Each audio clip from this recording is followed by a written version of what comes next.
ಪ್ರತಿ ಸಿನಿಮಾಗೂ ನಿಮಗೆ ನಾನು ನಿಮಗೆ ನೋಡಿದಾಗ ದರ್ಶನ್ ಸರ್ ತುಂಬ ಸಪೋರ್ಟ್ ಮಾಡ್ತಾರೆ.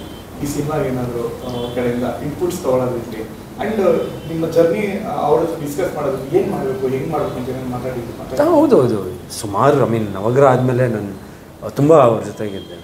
ನಿಮಗೂ ಗೊತ್ತಿದೆ ಅದು. ಸೊ ತಲ್ವಾರ್ ಸಿನಿಮಾ ಮುಹೂರ್ತಕ್ಕೆ ಬಂದಿದ್ರು, ಗೆಸ್ಟ್ ಅಪಿಯರೆನ್ಸ್ ಮಾಡಿದ್ರು ಮುಂತಾಜಲ್ಲಿ, ಆಮೇಲೆ ಕಡಕ್ತು, ಸುಮಾರು ಸಿನಿಮಾಗೆಲ್ಲ ಬಂದು ಪಾಪ 100% ಸಪೋರ್ಟ್ ಮಾಡಿದ್ರು, ಇಲ್ಲ ಅಂತ ಇಲ್ಲವೇ ಇಲ್ಲ. ಬಟ್ ಇತ್ತೀಚೆಗೆ ಇನ್ಸಿಡೆಂಟ್ ಆಗೋದ್ರಿಂದ ಸ್ವಲ್ಪ ನಾವು ಇವಾಗ ಅವ್ರಿಗೆ ಒಂದು ಸ್ಪೇಸ್ ಕೊಡಬೇಕು. ಸೊ ನೀವು ನೋಡಿದ್ರೆ ಅವ್ರು ಆ್ಯಕ್ಚುಲಿ ಯಾರನ್ನೂ ಮೀಟ್ ಮಾಡ್ತಿಲ್ಲ, ನಾನು ಒಬ್ಬನೇ ಅಂತಲ್ಲ. ಆ್ಯಕ್ಚುಲಿ ಯಾರೂ ನಮ್ಮ ಹಳೆ ಸರ್ಕಲ್ ಯಾರನ್ನೂ ಇನ್ನೂ ಅವ್ರು ಮೀಟ್ ಮಾಡಿಲ್ಲ. ಯಾಕಂದರೆ ಸ್ವಲ್ಪ ಫ್ಯಾಮಿಲಿ ಜೊತೆ ಟೈಮ್ ಸ್ಪೆಂಡ್ ಮಾಡ್ತಾರೆ. ಆಮೇಲೆ ಸ್ವಲ್ಪ ಅವ್ರದ್ದು ರಿಕವರಿ ಸ್ಟೇಜಲ್ಲಿದೆ.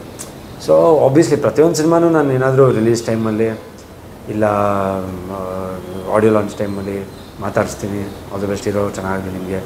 ಸೊ ಯಾವಾಗಲೂ ಹರ್ಸೋದು ಅಷ್ಟೇ, ಅವರು ಚೆನ್ನಾಗಲಿ, ನಿನ್ನ ಒಳ್ಳೆ ಹಿಟ್ಟಾಗಲಿ ಅಂತ. ಸೊ ಐಮ್ ಶೋರ್ ಈ ಸಿನಿಮಾಗೂ ಅವ್ರು ಹಿ ವಿಲ್ ಡೆಫಿನೆಟ್ಲಿ ನೋಡ್ತಿರ್ತಾರೆ, ಎಲ್ಲೊಂದು ಕಡೆ ಬಂದಿರುತ್ತೆ. ಇಲ್ಲ ಅವರ ಸದ್ಯಕ್ಕೆ ಅದು ಮೊಬೈಲ್ ಇದು ಯೂಸ್ ಮಾಡ್ತಿಲ್ಲ. ಐ ಡೋಂಟ್ ಥಿಂಕ್ ಯಾವುದು ನಂಬರ್ ನನಗೆ ಇದಾಗಿಲ್ಲ. ನಾನು ಏನೇ ಇದ್ದರೂ ದಿನಕರ್ ಸರ್ ಜೊತೆ ಟಚಲ್ಲಿ ಇರ್ತೀನಿ. And also apart from sir, our fan base ಅಂತೂ ನಮಗೆ ತುಂಬಾ ಸಪೋರ್ಟ್ ಮಾಡ್ತಾರೆ. ನನಗೆ ಅವ್ರ ಫ್ಯಾನ್ ಬೇಸ್ ಇಂದ ತುಂಬಾ ಸಪೋರ್ಟ್ ಸಿಗ್ತಿದೆ. wherever we are going, ನಮಗೆ ಡಿ ಬಾಸ್ ಫ್ಯಾನ್ಸ್ ಅಂತೂ ಸ್ಪೆಷಲಿ ನನಗೆ ಬಿಗ್ ಬಾಸ್ ಅಲ್ಲಿ ಅದೊಂದು ಅದ್ಭುತವಾದ ಒಂದು ಸಪೋರ್ಟ್ ಸಿಕ್ತು. Like unbelievable. D Boss fans ಪ್ರತಿಯೊಬ್ಬರನ್ನು ತುಂಬ ಸಪೋರ್ಟ್ ಮಾಡಿದ್ದಾರೆ. ಆಮೇಲೆ ಪ್ರಮೋಷನ್ ಹೋದಾಗಲೂ ಅಷ್ಟೇ, ಅವ್ರು ಡೈಲಾಗ್ ಹೇಳಿ, ಇಲ್ಲ ಸಾಂಗ್ ಹೇಳಿ, ಇಲ್ಲ ನಾನು ಡ್ಯಾನ್ಸ್, ಈ ಥರ ಎಲ್ಲ ಪಾಪ ಕಾಲೇಜ್ ಹುಡುಗರು ಈ ಥರ ಇದು ಮಾಡ್ತಾರೆ. So that definitely what ever it is ಅವ್ರಿಗೆ ಒಂದು ಇದ್ದಿರುತ್ತೆ. ಅವ್ರು ಯಾವಾಗಲೂ ಅರ್ಸಿದ್ರೆ ಎಲ್ಲರದ್ದು ಚೆನ್ನಾಗ್ತದೆ, ಧರ್ಮಂದೊಂದು ಆಗ್ಬಿಡ್ಬೇಕು. ಸುಮಾರು ಸತಿ ನನಗೆ ಹೇಳಿದ್ದಾರೆ, ಧರ್ಮಂದೊಂದು ಸಿನಿಮಾ ಚೆನ್ನಾಗಿ ನೋಡಬೇಕು, ಒಂದು ಒಳ್ಳೆ ಇಟ್ಟ ಆಡ್ಬೇಕು ಅಂತ. ಸೊ ಜಸ್ಟ್ ಅಂದರೆ ಅನಾಲಿಸಿಸ್ ಮಾಡ್ತೀರಾ ಅಂತ, ಹೇಗೆ ಅಂದರೆ ಫ್ಯಾನ್ಸ್ಗಳು ಹೇಗೆ ನೋಡ್ತಾ ಇದ್ದಾರೆ, ನಾನು ಈಗ ಏನು ಕೊಡ್ಬೋದು ಅವ್ರಿಗೆ, ಅವ್ರು ನನಗೆ ಹಿಂಗೆ ಇಷ್ಟಪಡ್ತಾರೆ ನೋಡ್ತೀರಾ, ನೀವು ಅದನ್ನೆಲ್ಲ ಚೆಕ್ ಮಾಡ್ತೀರಾ? ಇತ್ತೀಚೆಗೆ ಅದೆಲ್ಲ ಶುರು ಮಾಡಿದ್ದೀನಿ. ಇತ್ತೀಚೆಗೆ ಒಬ್ವಿಯಸ್ಲಿ ಕೆಲವು ಸಿನಿಮಾಗಳು ಇತ್ತೀಚೆಗೆ ಬಂದಾಗ ಒಂದು 4-5 ಸಿನಿಮಾ ಯಾವುದೂ ಕೈ ಹಿಡಿದಿದೆ ನನಗೆ. ರಾಣಿ ಅಂತ ಸಿನಿಮಾ ಭಾಳ ಬೇಜಾರಾಯಿತು. ತುಂಬ ಒಳ್ಳೆ ಮೇಕಿಂಗು, ತುಂಬ ಎಫರ್ಟ್ ಹಾಕಿದ್ರು ಆ ಸಿನಿಮಾಗೆ, ತುಂಬ ಚೆನ್ನಾಗಿತ್ತು. ಆ್ಯಂಡ್ ಬಟ್ ಏನಂದರೆ ಪಬ್ಲಿಸಿಟಿನೇ ಮಾಡಲಿಲ್ಲ. ಜಸ್ಟ್ ಬಂದರು, ಯಾವುದೋ ಮೆಜೆಸ್ಟಿಕಲ್ ಯಾವುದೋ ಥಿಯೇಟರ್ ರಿಲೀಸ್ ಮಾಡಿದ್ರು, 1-2 ಡೇಸ್ ಮುಂಚೆ ಪಬ್ಲಿಸಿಟಿ ಮಾಡಿದ್ರು. ಅದೇ ಅನ್ಕೊತಿದ್ದೆ, ಈ ಥರ ನಾವು ಪಬ್ಲಿಸಿಟಿ ಮಾಡ್ತಾರೆ ಆ ಸಿನಿಮಾಗೂ ಮಾಡಿದರೆ ಡೆಫಿನೆಟ್ಲಿ ಒಂದು ಒಳ್ಳೆಯ ಸ್ಟಫ್ ಇತ್ತು ಅದು ಸಿನಿಮಾಲಿ. ಬಟ್ ಅಲ್ಲೊಂದು ಬೇಜಾರಾಯಿತು. ಸೊ ಅದಕ್ಕೆ ಇವಾಗ ಆಮೇಲೆ ಕೆಲವೊಂದು ಸಿನಿಮಾಗಳು ಅಂದ್ಕೊಂಡಿದ್ದ ಥರ ಬರಲಿಲ್ಲ. ಸೊ ಜನ ಬರಲಿಲ್ಲ ಸಿನಿಮಾಗೆ, ಆ್ಯಂಡ್ ಜನಕ್ಕೆ ಸ್ವಲ್ಪ ನೆಗೆಟಿವ್ ರಿಪೋರ್ಟ್ಸ್ ಇತ್ತು ಸಿನಿಮಾ ಬಗ್ಗೆ. ಸೊ ಇನ್ಮೇಲೆ ನಾನು ಡಿಸೈಡ್ ಮಾಡಿದ್ದೀನಿ, ಯಾಕಂದರೆ ಎಷ್ಟು ಅಂತ ಪಾಪ ಒಂದು ಹಿಂಗೆ ಮಾಡ್ಕೊಂಡು ಹೋಗ್ತಾಯಿದ್ರೆ ಜಸ್ಟ್ ಕೌಂಟ್ಗೋದು ಅಷ್ಟೇ. ಬಟ್ ಕ್ವಾಲಿಟಿ ಇಲ್ಲ ಅಂದರೆ ಜನಕ್ಕೂ ಒಂಥರ ಒನ್ ಟೈಮಲ್ಲಿ ಅವರು ರಿಜೆಕ್ಟ್ ಮಾಡ್ತಾರೆ, ಇಲ್ಲಪ್ಪ ಹಿಂಗೆ ಮಾಡೋದಲ್ಲ ಇಂಥದ್ದು ಅಂತ. ಸೊ ನಾವು ಒಂದು ಕಮ್ ಬ್ಯಾಕ್ ಥರ ಒಂದು ಪ್ರಾಪರಾಗಿ ಒಂದು ಸಿನಿಮಾ ಮಾಡಬೇಕು, ನಾನು ಮಾಡ್ತೀನಿ, ಖಂಡಿತ ಮಾಡ್ತೀನಿ. ಅದೊಂದು ಪ್ಲ್ಯಾನ್ ಇದೆ, ಒಂದು ದೊಡ್ಡ ಪ್ಲ್ಯಾನ್ ಇದೆ. ಅದೇನು any time it might execute, any time it might.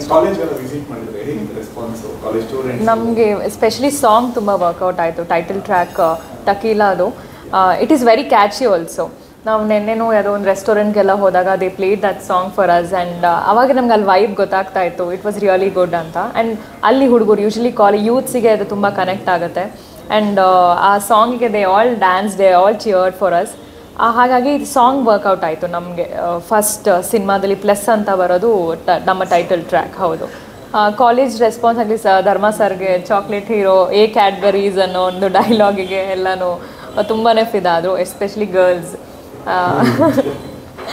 And also ಆಮೇಲೆ ನಾವು ಈಗ ಬೆಳಗಾವಿ ಹೋಗಿದ್ದ ಉತ್ತರ ಕರ್ನಾಟಕ ಸೈಡು ಅಲ್ಲೆಲ್ಲನೂ ನಮ್ಮ ಸಿನಿಮಾನ ತುಂಬ ಪ್ರೀತಿಸ್ತಾರೆ.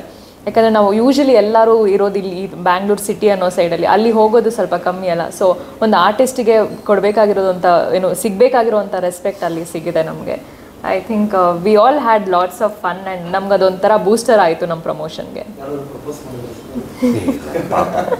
ತುಂಬ ಪ್ರೀತಿಯಿಂದ ಮಾತಾಡ್ತಾರೆ, ಅದೊಂದು ನನಗೆ ಭಾಳ ಇಷ್ಟ. ಹೋಗಿದ ಕಡೆ ಎಲ್ಲ ಬಿಗ್ ಬಾಸ್ ಚಿಕ್ಕ ಮಕ್ಕಳಿಂದ ಹಿಡಿದು ದೊಡ್ಡವರು, ಟೀಚರ್ಸ್ ಆಗಿರ್ಬೋದು, ಆಮೇಲೆ ಮನೆಯವರು ಆಗಿರ್ಬೋದು, ತುಂಬ ವಯಸ್ಸಾದವರು ಎಲ್ಲರೂ ಒಂದೇ ಅನ್ಸೋದು, ಎಷ್ಟು ಚೆನ್ನಾಗಿದ್ದಪ್ಪ ನೀನು ಬಿಗ್ ಬಾಸಲ್ಲಿ.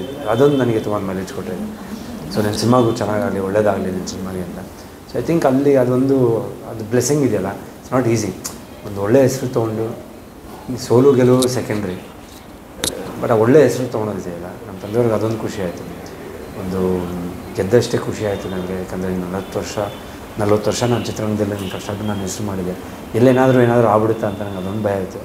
ಬಟ್ ಅದಿನ್ನೂ ನೀನು ಇದು ಮಾಡಿದೆಯಾ, ಒಬ್ಬ ಕಲಾವಿದನ ಮಗನೂ ಇರ್ಬೋದು ಅಂತ ಅದನ್ನು ತೋರಿಸಿದೆ. ನನಗೆ ಅಷ್ಟೇ ಸಾಕು. ನನಗೆ ಫೋನ್ ಕಾಲ್ ಬಂದಿದ್ದೆಲ್ಲ ಒಂದೇ, ಸರ್ ನಿಮ್ಮ ಮಗನ ಮೆಚ್ತೀವಿ ಸರ್, ತುಂಬ ಚೆನ್ನಾಗಿ ಈಗ ಬಿಗ್ ಬಾಸ್ ಮೇಲೆ. I think that is one ದೊಡ್ಡ ಇದು ತಂದೆಯವ್ರ ಹತ್ರ ಕಾಂಪ್ಲಿಮೆಂಟ್ ನನಗೆ ಬರೋದು. I think it's a big thing.